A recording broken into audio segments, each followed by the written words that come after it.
Hey there! Welcome to my home and another edition of Line Showings with Marin. In this episode we'll be discussing... So next up in the line we do have the Rampage Split. The only real major difference between the Rampage Split and the regular Rampage is the Split version does see a 10mm setback. So with that, hopefully you're out riding deep snow on the split board. So with that in mind, putting that tiny bit of setback in there, just to make it ride a little bit better, float a little bit better, but still definitely be freestyle oriented.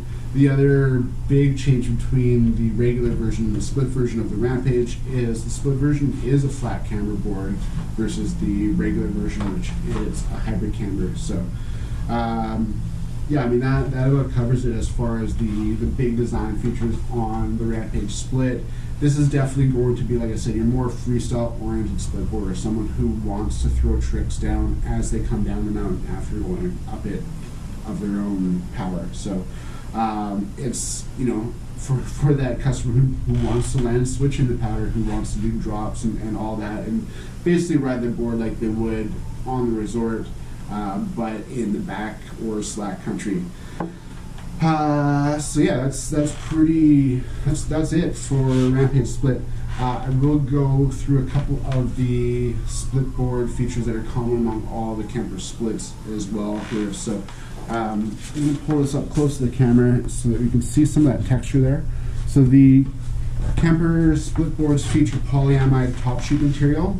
The polyamide it's lighter, it's abrasion resistant, and what I think is the coolest feature is it's actually hydrophobic. So water doesn't want to stick to it, snow doesn't want to stick to it, ice doesn't want to stick to it. That's really great for us on the coast where we get that kind of heavier snow a lot of the time, heavier, wetter snow. So with it being hydrophobic, it sheds water and snow really easily, so you're not carrying as much weight with every step that you're going up the mountain.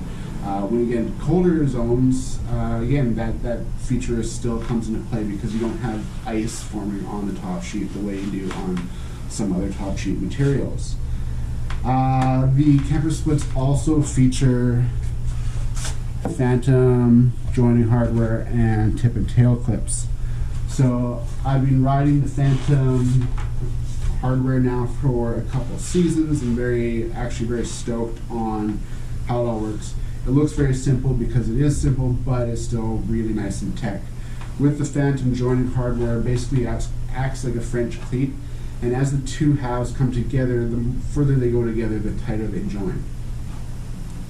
Even though it is very simple looking, you still do have the ability to do micro adjustments to bring those two sides to the correct snugness that you want.